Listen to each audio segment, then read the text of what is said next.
Hello, thank you all for joining us and hope you're enjoying our 2022 Green Coffee Summit so far. My name is Andres Montenegro and I am the Sustainability Director here at the Specialty Coffee Association. Before moving forward, just remember that the Green Coffee Summit is proudly sponsored by Barista Attitude and supporting person BWT, Water and More, Mercanta, and Sankofe Brazil. Um, in 2019, Colombia-based Azahar Coffee Company launched a sustainable coffee buyer's guide to address the information asymmetry between green coffee buyers and sellers over the value of coffee.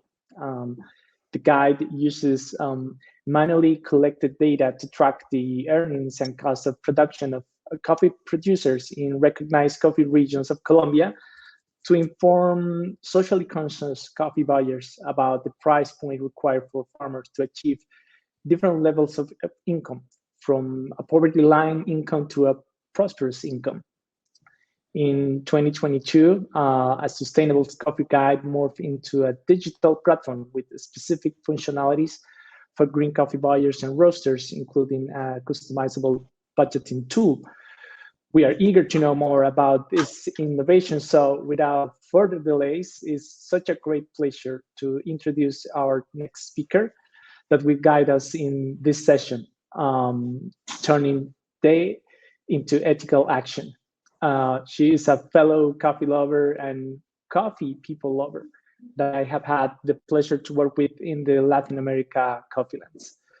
Vera Espindola Rafael is the director of strategic initiatives at Azahar Coffee Company and development economist with a focus in agricultural products. She serves as an advisor for the Mexican Secretary of Agriculture, SADER, on specific coffee-related activities such as living and prosperous income, and also serves on the board of the SCA and the Chain Collaborative. She is as well leading the strategic initiatives of Azahar Coffee Company, specifically the research behind a sustainable coffee buyer's guide, a new pricing tool. She has published with the Specialty Coffee Association a business case to increase specialty coffee consumption in producing countries, and also with the Inter-American Institute for Cooperation in Agriculture on el mercado del café en la región mesoamericana. Vera, welcome, and the plate is yours. Thank you. Thank you. So thank you, Andres. Thank you, SCA, and thank you to the sponsor for making this event happen. So today I will be sharing more about a tool that we have been working on for some years now. And it stems from questions we have been asking ourselves as we witness these developments in coffee in general. So for example, changes in production system, but also the challenges that we have seen in the price in the market, as well as the changes in them. Now, the last two are quite interlinked, prices and markets, and seeing the evolution of it gives us an understanding on how the world responds and interacts with coffee as a crop and as a beverage. In the following graph, we see how the prices for Colombia have fluctuated over more than 100 years in dollars per pounds. From a linear perspective, it has increased. If we took a look at the constant prices, the prices in real value, we could see an overall decline in value. Now, if we could take a further look and add to this graph the price for a cup of coffee and how much it cost of the exact same years, we can see the following. And we can see that the price or its value for the beverage fluctuates over the years. But in general, it has not changed a lot. If you zoom in the last 40 years, you can even see how the price of green coffee decreases in comparison with the price of a cup of coffee, which actually increases. This gives us a good view on where in the chain the value for coffee has changed. Making the coffee transparent is key, not only in terms of data and graphs like these, which gives us an insight in the behavior value itself, but also sharing on how sourcing actually works, meaning how the decision-making structure of coffee sourcing influences price and therefore the income of producer. This is of essence as the average size of a coffee farm becomes smaller. Sons and daughters inherit portions of farm, and now worldwide the average is less than 1 hectare, and therefore productivities for these farms is smaller. these production systems are a reality we have to understand. Currently, the decision-making structure is set up in a way producers are price takers, and there's hardly any space for these creators to negotiate price. The possibility of losing the opportunity of selling is so huge that more often than not, they just accept it. The value of coffee for them is high, as the majority only have coffee as the key cash crop. And it's this cash crop where the majority of the labor goes into. And it's this labor, their labor, that is often undervalued. Not only from a monetary aspect, as is views from the colonial history coffee was born into, farming was left to slaves. Their work was not valued as they were not seen as equal. And it's here where we emphasize that not much has changed when it comes to labor and its value. Imagine this. You will work the whole year and you're asked to hand in the product, the result at the end of the year. And at that point, you will be remunerated. You do not know what the amount will be. It's decided for you. To create and produce that end product, you will invest money and all your time. And by the way, you're dependent on that one factor that lies outside your circle of influence, climate. You have good and bad days, but overall, you gave it what you got. The end product is ready. You show it. They judge it. They make comments about it in a language that is not yours. You're told that they only like half of it. And therefore, they decided a certain price corresponds to your work, your labor. The reasons are sometimes not even that clear to you. The rest of your product, you have to figure out where to sell to. This is the cycle the majority of producers go through every year, investing their labor and someone else judging the value of the labor. And it's here where we took this labor and valued the labor using income references, bringing the broken parts of value and labor together by proposing recommended prices to producer by using the following formula, where price is necessary to achieve the income plus the cost of production divided by yield. The work started in 2019 when we developed the first guide. It was a pilot guide focused on Colombia. And over the course of 3 years, we collected cost of production data and yield. We started with 4 regions, and now we have data for 6. The income goals are based on concepts that are often used mostly in urban areas. The first one, which is actually not a price that we aspire to, but rather a wake-up call, is the poverty price, which uses the poverty line as an income goal, set up by a national institution and is calculated on a yearly basis. We took the status quo of the cost of production, so the real labor of workers is calculated into the cost of production. The second one are the legal prices. These are the prices a farmer requires to earn on average of equivalent to the national minimum wage for an independent contractor, including an allowance for them to cover the most basic healthcare and pension plan. For the workers, we took the cost of production but changed the value of labor by assuming that the workers are compensated with a minimum wage for the days they work, as well as an allowance for the same basic benefits. We believe that if we consider these benefits to be valuable for us as citizens of urban areas, that surely we must start incorporating them for the producers as well. The next ones are living prices. The Anchor Research Institute, the leading authority on calculating living incomes, defines living income as follows. Earning a living wage means that all income sources from a farming household are sufficient to afford a basic but decent cost of living for a family. It includes a food for model diet, decent housing, other essential needs, and unexpected events. Here, we propose the prices a farmer requires to earn on average living income. Again, we use the same cost of production numbers, except for labor, where we use the living wages for the workers that are hired, rather than minimum wages, as in the previous case. The next one are the prosperous prices. Prosperity means the condition of being successful or thriving, especially focused on that economic well-being. We wanted to propose a simple calculation that gives value to these prices.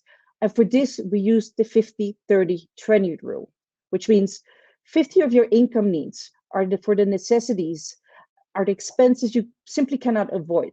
The portion of your budget goes to housing, food, transportation, basic utilities. 30% goes to your wants. Generally, these are the extra that are essential to living and working. For example, meals out or entertainment. And 20% of your incomes goes to savings and debt. So creating that financial cushion we definitely need. What does this mean? So for a farmer here, they will require to earn on average a living wage for the numbers of days they work, plus that extra 20% for personal saving, which is not included under the living prices. Also for the worker, we have added on top of that living wage an extra 20% for those personal savings, that financial cushion we're talking about. Now, the next element that sets it apart from the previous ones is that in here, we're valuing the labor put in by family and friends that work on the farm. Most often, this time is not considered as actual labor, and therefore no value is given to it. We have come to accept that this happens. However, this is labor that needs to actually produce the coffee, and therefore we must value it. Additionally to it, we have added to the non-labor cost of the production an extra 20%, so that the farmer can make new investments in the farm or save specifically for any future farm activities. It's often that happens that farmers sometimes have to decide between family expenses and farm expenses, between a bag of fertilizer or a new school bag for your kids. And this is something that we don't want to see happen anymore. So the process prices challenges the concept that simply living is not enough. We want farmers to have the chance to truly prosper. We're also conscious that everyone defines prosperity for themselves differently. And therefore, we believe that this is an income goal that will keep on changing. And we aspire that it will be defined ultimately by the creator of the coffee, the producer. So how does it look like? Give you an example for the southern wheel of Colombia.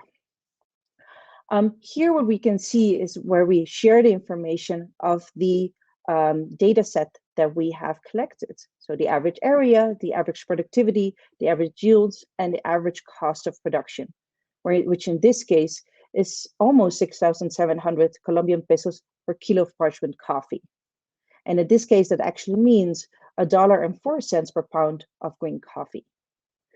We then share the four prices we just named: property price, legal price, living price, and prosperous price. In 2021, we expanded the work to Mexico. We decided to choose 3 regions: Centro Chiapas, Frailesca, and La Sierra Norte de Oaxaca. The guide is in production, and we hope to have it by the end of the month. And our plan is to continue to do the same work that we're doing in Colombia, collecting the data of the same regions and adding another region to have a better understanding on the cost of production in Mexico. One of the main pieces that we've seen, particularly in Oaxaca, is the challenges that they have in terms of productivity, which therefore influences the price. Another questions that have popped up several times is, what would these higher farm gate prices mean for a consumer? And this exercise we have done before in 2019, and we did it again a month ago by taking an example of a specialty coffee chain in New York, using the latest edition of the guide for Colombia. The following prices, what you will see, is what it likely costs a cup of coffee for a consumer, taking into account the margins that are set by the specialty coffee chain actors who participated in the study. So assuming the same export margins in Colombia, the same import margins that we use in the specialty coffee chains, as well as the same margins for coffee roasters and cafe.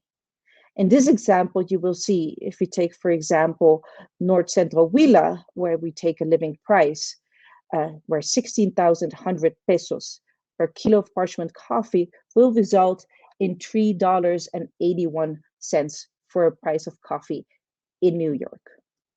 If we take the example of, again, Southern Huila, and we take, for example, the prosperous price, we could see here the price to a farmer, if it would be 60,400 that they will receive, the price for a cup of coffee would be $3.85. And this reflects, again, the differences what we have between the region in terms of cost of production.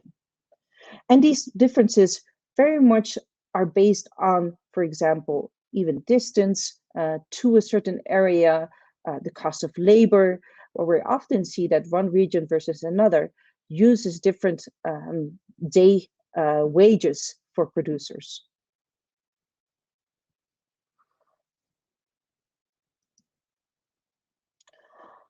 In the last years, we primarily have worked in the following 2 days. We have collected data via workshops and data with interviews.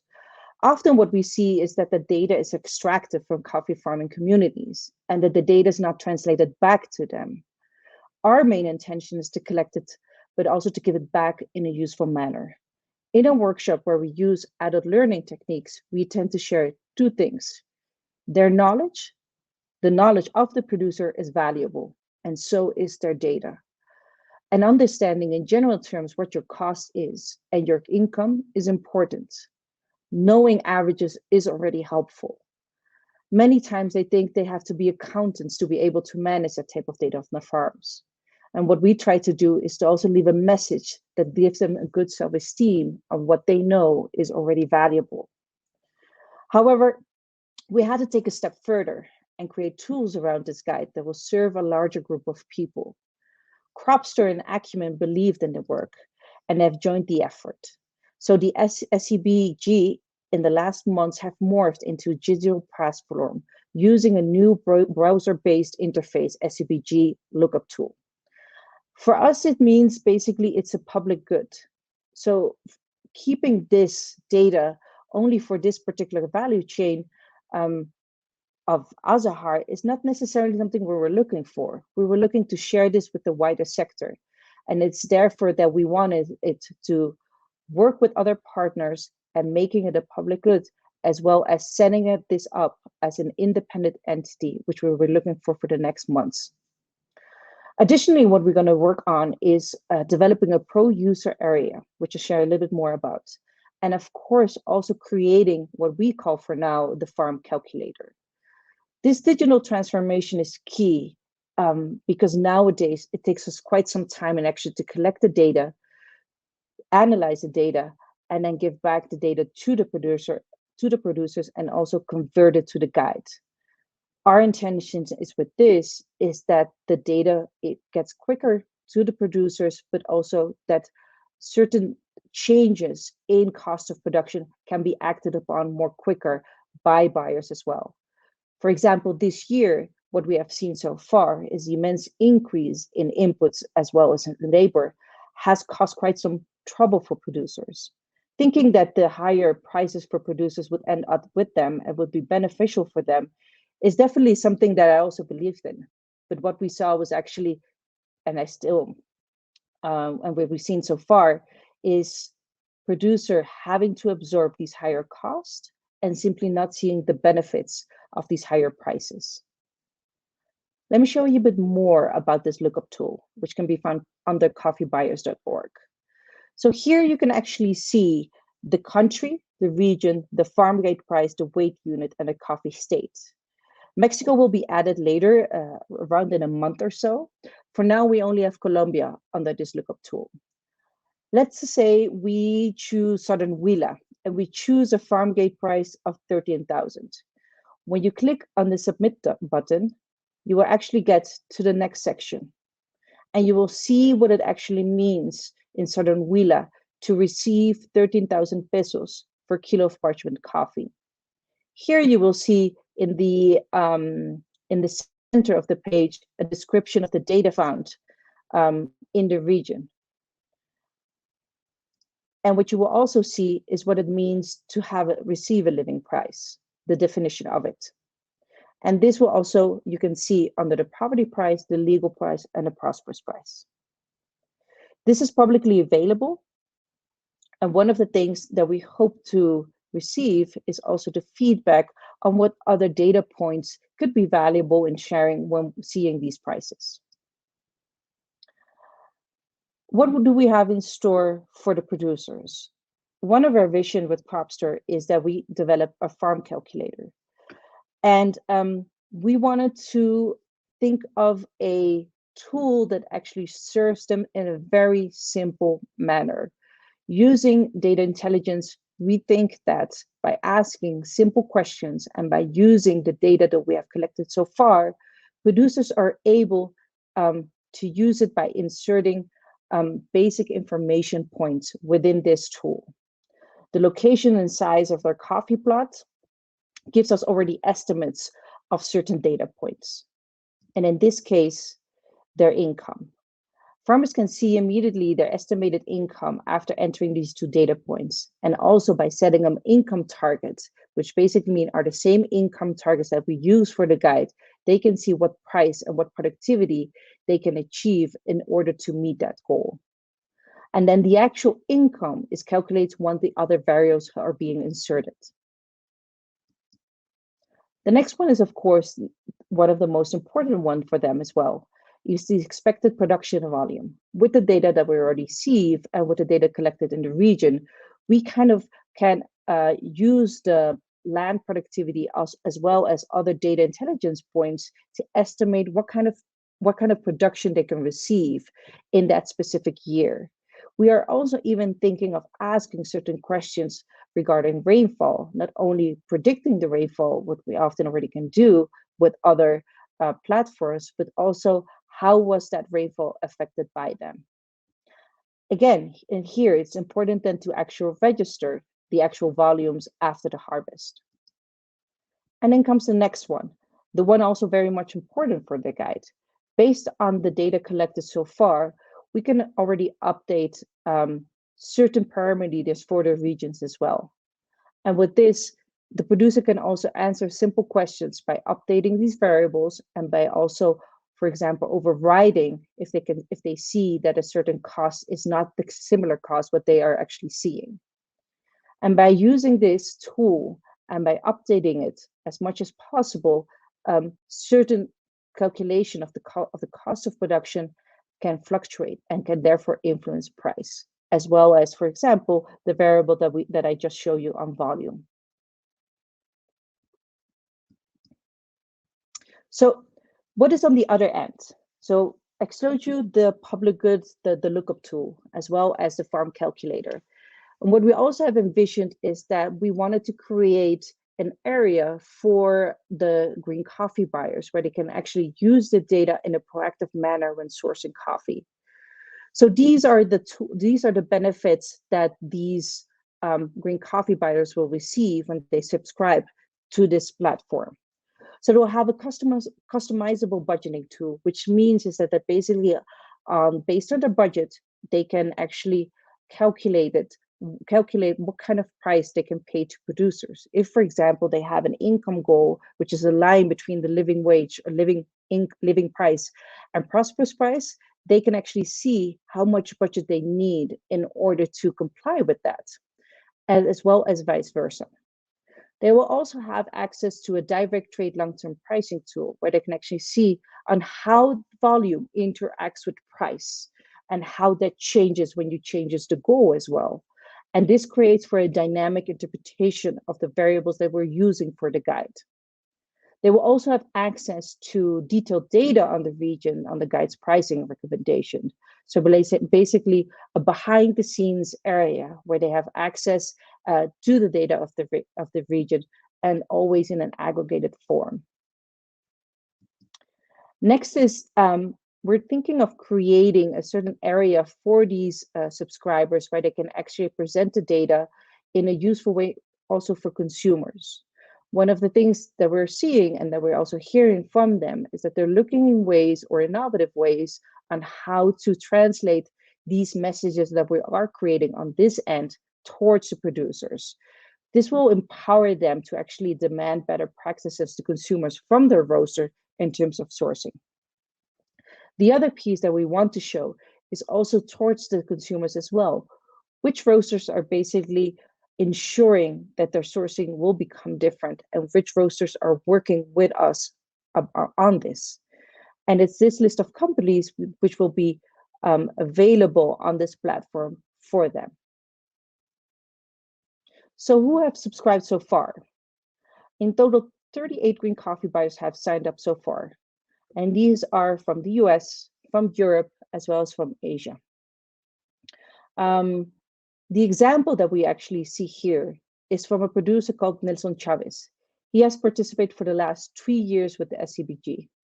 And Xavier from the company from Metric is a buyer of his coffee. And this is exactly the example of what we envisioned for the guide.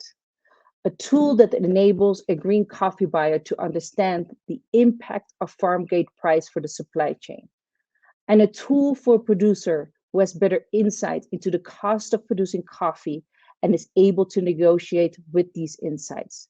The value of coffee now is partly defined by the creator of that coffee, the producer. Thank you.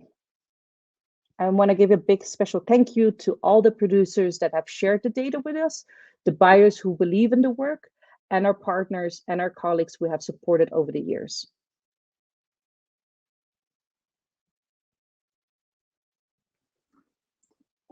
Wonderful. Thank you very much, Vera. It's a great presentation. Always this type of innovation that somehow elucidate the complexity behind coffee production and value in coffee and value distribution are certainly a beacon for building a more sustainable specialty coffee sector. Before moving forward with the Q&A session, I would like to acknowledge that we had a report that on a YouTube error that affected the online and live transmission in the first 5 minutes of the presentation or so. So we missed the initial presentation and introduction of our speaker today and some of the initial slides that provided the framework for the overall presentation, but hopefully we didn't lose any of the key content related to the guide, to the Sustainable Coffee Buyers Guide. So acknowledging that, I would like to reintroduce to our speaker, so our audience is fully aware of who she is. She is a familiar face for sure for many of you that are actively involved in the coffee sector and in sustainability. So Vera Espindola Rafael is the director of strategic initiative at Azahar Coffee Company and a development economist with a focus in agricultural products. She serves as an advisor for the Mexican Secretary of Agriculture, SABER, on specific coffee-related activities such as living and prosperous income, and also serves on the board of the SCA and the Chain Collaborative. She is leading also the strategic initiatives of Azahar Coffee Company, specifically the research behind a sustainable coffee buyer's guide, this new pricing tool that she shared with us in detail. And she has published with the SCA and also with the Inter-American Institute for Cooperation in Agriculture. So thank you, Vera.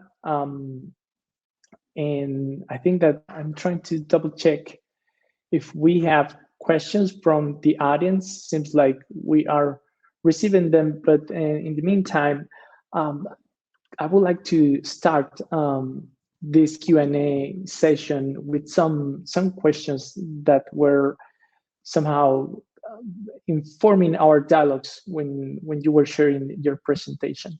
You were talking about 38 buyers that are subscribed so far to the guide, and we'd like to know a little bit more detail since launching this first version of the coffee guide. How has Azahar seen it's being used by buyers and sellers? Why they are using it, and how in your interactions they are providing like insights on the usefulness of these tools for their sourcing strategies. Yeah. So when we started in 2019 and we presented the pilot guide, which was basically testing the thinking and testing the formula. Now the formula is not that, in a sense, that complex. It's more also the data behind it.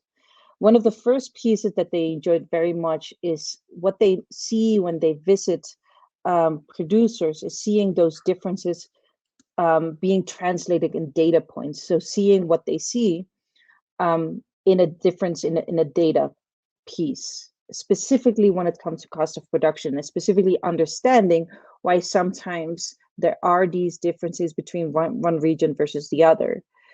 That really allowed for them to see Colombia not only as a country, but also with different production systems throughout these regions. The response afterwards was simply, and this is end of 2019, this was before the price spike in 2020, that simply certain prices were not according their vision of creating more sustainable coffee production for their producers. And it's here that finally with a guide, they could actually see what the impact would be of a certain price point on the income of the producers they were working with. For me, this was a first encounter of seeing how this guide was received by the buyers and that they actually received it well. And this was also very motivating for the team, because it meant that what we also needed is continue to work, because knowing 1 year of cost of production is helpful, but it definitely doesn't solve the larger understanding of coffee production. And even a coffee producer mentioned to me, in order to really understand coffee production, you will have to collect data for the next 10 years. And this is something that I stand by, because there's so many fluctuations when it comes to the production side as well, the external factors that influence coffee production, that I do think it's important to keep understanding that and keep monitoring the cost of it on a yearly basis. But overall, especially when it comes to earlier this year, when we presented at the Boston Expo, the response was very positive. And I think for us, again, it was hugely a motivation to keep on going, to keep the path going that we're on. Wonderful. I'm happy to hear that. And we have some additional questions coming from the audience. John asked us if you can give us an indication of current Colombian pesos per kilogram prices in Colombia for parchment, so they can compare it to your pricing model, providing us insights of current prices, how that is done. I don't know if you can share that information, or probably if that's too complicated right now, we can provide this information to John via email, right? I don't know what you think, Vera. Yeah, so in the presentation, when we showed the prices for Southern Huila, those are the prices that were presented in the first official guide. And in that case, what we notice is when we look at the poverty price, you can say that if you pay 7,300 pesos per parchment of coffee, so per kilo of parchment coffee, you can likely assume that producer currently with the cost of production is at the poverty line. When you pay a price, for example, of 12,800 Colombian pesos per kilo of parchment coffee, you can assume that a producer can be under a living price, which is basically confirming the living wage and living income definition as such. And then we also have the prosperous price, which is the 16,400 Colombian pesos per kilo of parchment coffee. And maybe I went too quick through that slide, but that can be found on the presentation. What you can also do is under the coffeebuyers.org, all these prices are available. It's simply a matter of selecting the region and selecting the price paid to producers. So I invite the audience to also visit that link, coffeebuyers.org. Wonderful. Thank you, Vera. Yeah, that helps a lot. And I'm seeing like several questions related to something that we discussed earlier around regions. Many people want to see these tools working not only in different countries, but also within different regions in those countries. I have one question asking for details on if you had the tool ready for Ethiopia, but also people is asking why Antioquia is not included in the coffee buyer's guide. So I'm pretty sure that you have some insights on that, so probably you can help us to clarify how is the path ahead related to those developments and the growth of the guide in the future. Definitely. So the obvious route for Azahar to go was to work in their supply chain. And in the supply chain that we work in, it was the immediate ones was Southern Huila, Nariño, Tolima, Planadas, and Quindío. We later added Magdalena with the help of Rete Culcira. And then we also added North Central Huila. So we now have 6. Simply the reason for not doing one region over the other is simply in terms of the supply chain that we work in, which doesn't exclude for the next year, for example, to include Antioquia, but also to simply budget. This was a bootstrapped initiative, and we wanted to continue for now with the regions where we're already working in, specifically because the producers had already an expectation that we were coming back. So some of the producer, you can see that they're now come to the workshop with a cuaderno, with a booklet, where they have already noted down certain data points. And for us, that was also for me a motivation to say, okay, we need to continue working with them. We definitely are envisioning collaboration also with other partners where we can, for example, perhaps use each other's data in order to get to these prices. I definitely believe that within the coffee sector, we have all produced quite some data by now, especially in the last 8 years. And I think that if we keep on collecting data on our own, we're not using the full force that we have as a coffee sector. So at any point, we are more than happy to include more regions. For now, it simply has also been a reason of budget. Wonderful, and that is those are such great insights, and particularly understanding how complex and dynamic is all these issues related to cost of productions and pricing. I was, highlighting in previous conversation with my colleagues around this idea of how the tool it's able to adapt to these circumstances. For example, in Colombia, with the disruption of the Ukrainian war, Ukraine, it's a large producer of fertilizers, and Colombia is one of the key countries that receive some of those fertilizers, and fertilizers in Colombia has increased a lot. And yeah, definitely collaboration in this clear flow of information and partnership related with that. I truly believe that is key for keeping this tool as relevant as possible, and as dynamic and as possible for providing like clear insights to all the users. So thanks for that clarification. In addition to that, people is also asking on the same path related to countries. They want to know when the tool could be available. They're asking different countries, but not only, okay, if you are going there, people from Ethiopia, people from India, people from Central America, when do you expect this tool to be available? What would be the opportunities, and how can they connect with you to get more information on that? So we're currently setting up this not-for-profit in order to set up basically the base to start the work in itself.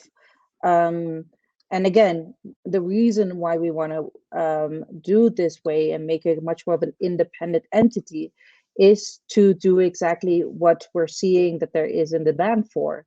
And then demand is for having this tool applied to other countries and to the region of these other countries. One of the things that we have a very ambitious timeline for that. So that will be in early 2023. Don't ask me right now Okay. how nervous I am for that, but that's just for 2023. But what we also are looking for is that in 2023, we already want to include a country from East and Central Africa, as well as a country from Central America.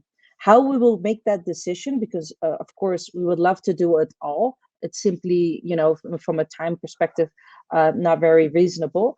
We were thinking of two ways. One, we have done an analysis so far on how the specialty coffee development has, and also coffee development in general, has developed over the years in these countries in terms of production, in terms of export, in terms of import.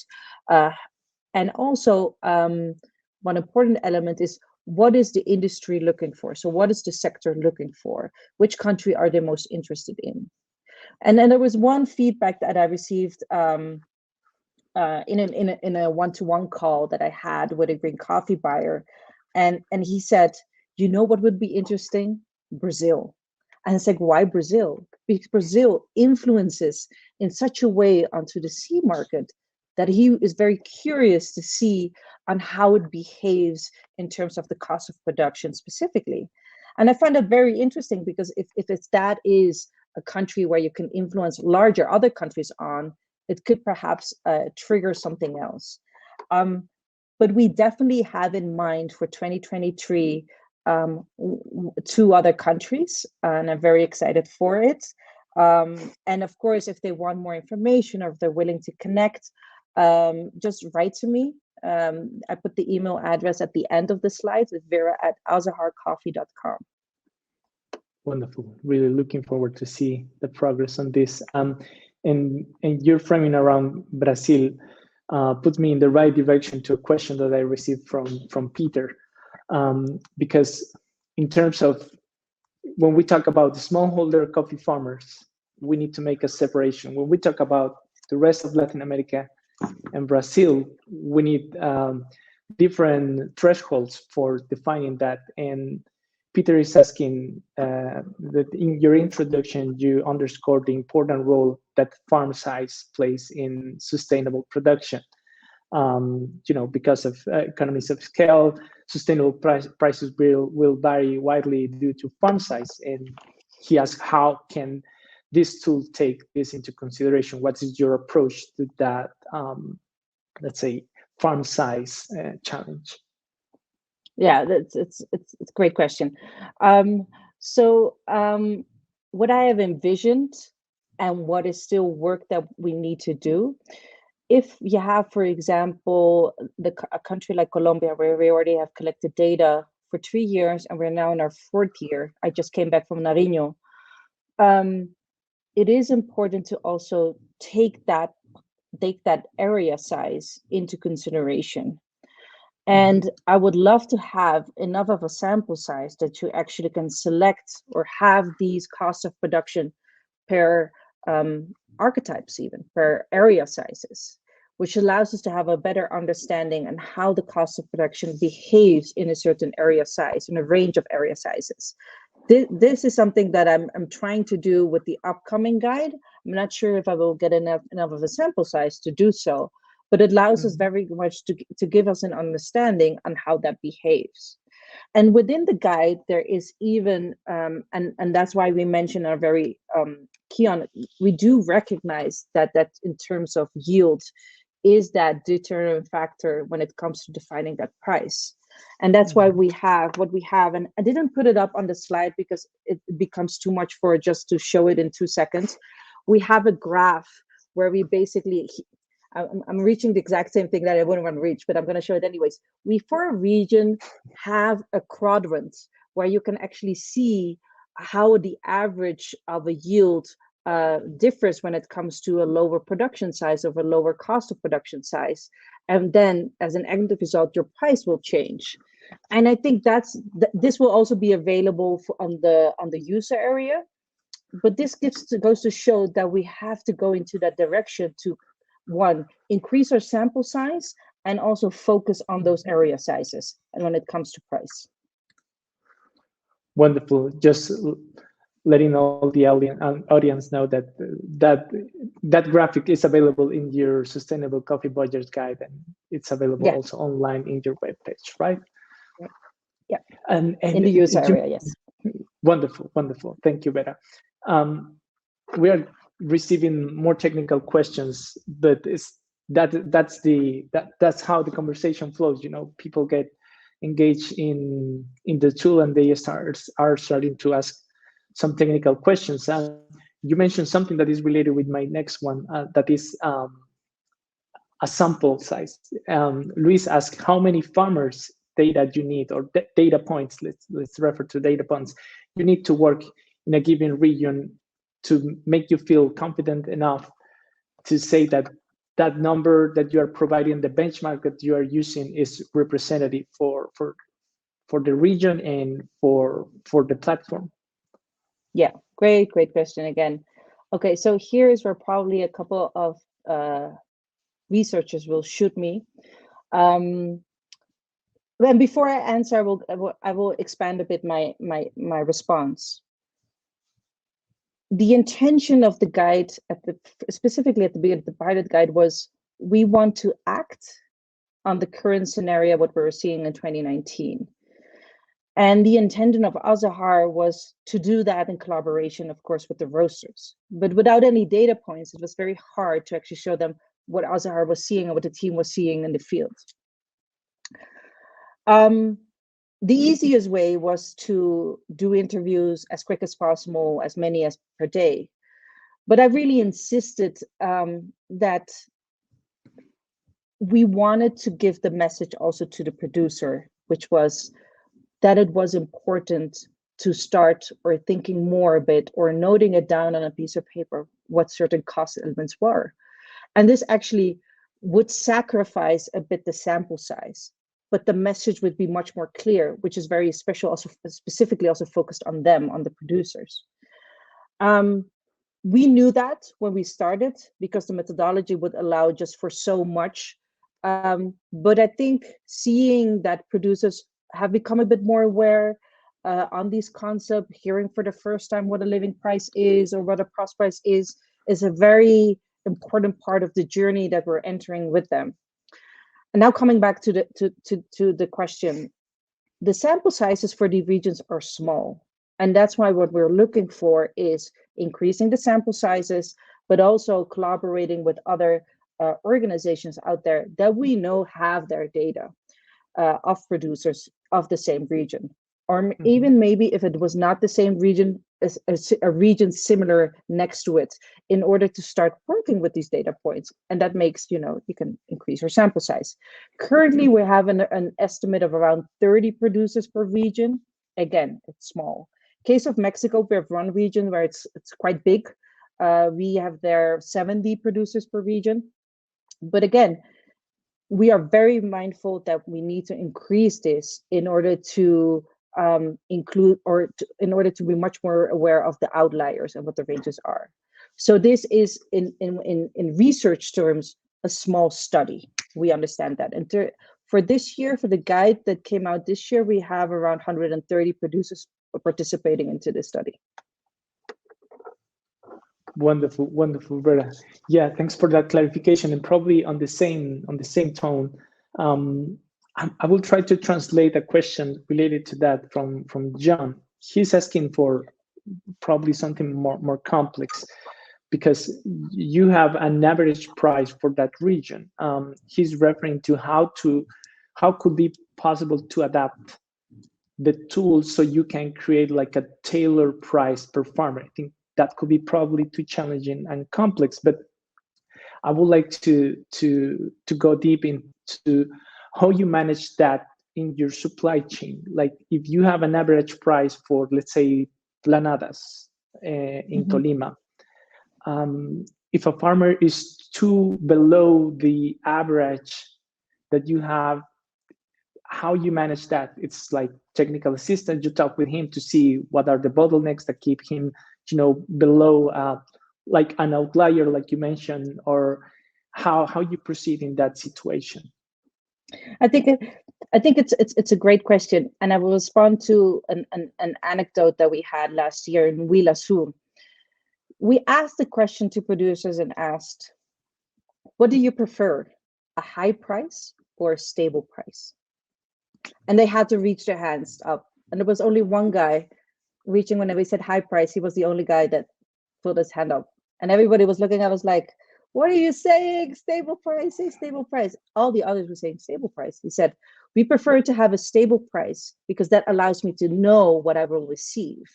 And it's a bit of the analogy that I gave at the beginning of saying, you do not know what you will receive.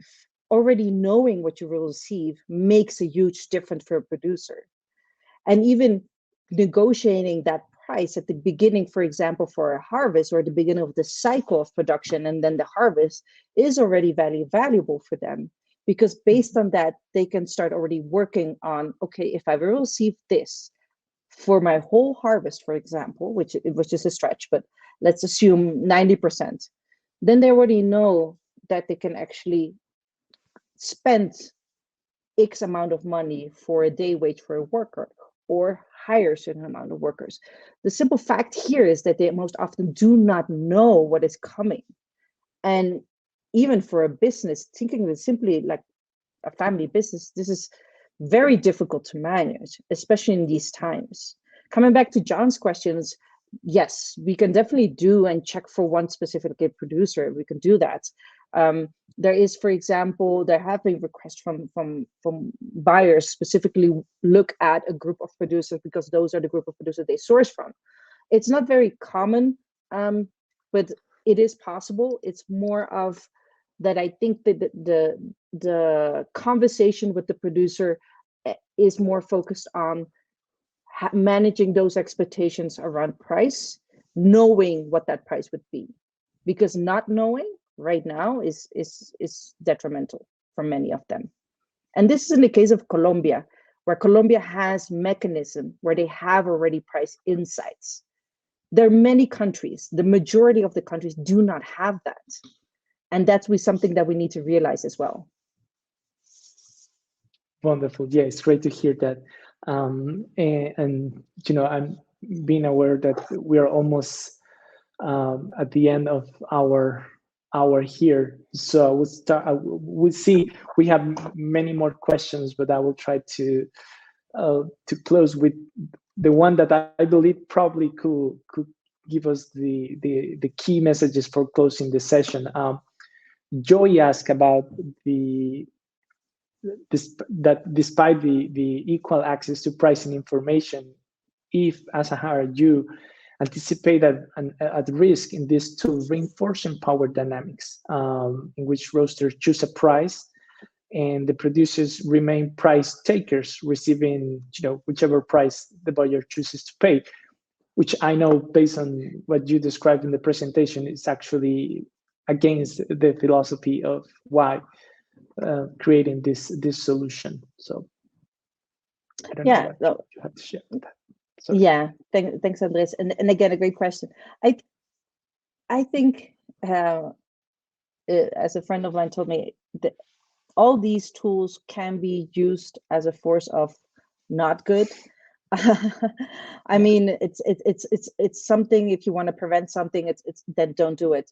But I do think that from what I've seen, that the buyers that have already worked with the guide within the Azahar supply chain, not necessarily go, for example, for the cheapest coffee. They have now data for that, but they don't do that. There's other factors that weigh into deciding where to source from, such as quality or simply relationship that they have already built.